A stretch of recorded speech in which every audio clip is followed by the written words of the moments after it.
Hi everyone, welcome to my channel Clarissa's Cuisine. Today I am going to prepare sambar powder. Come, let's see the ingredients.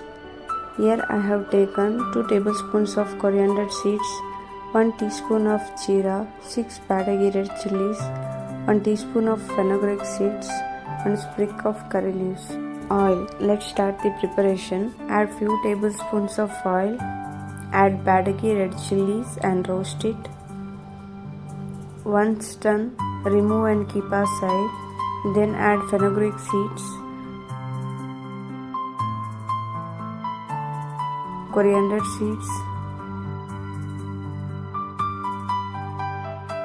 Jeera,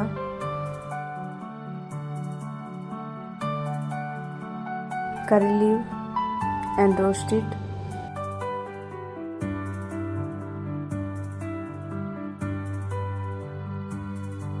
Once done, let it cool, then transfer it to mixie jar and powder it.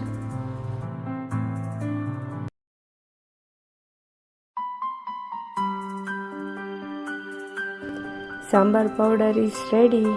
Please try this recipe and share your reviews in comments. Don't forget to like and subscribe. See you in next video. Take care. Bye.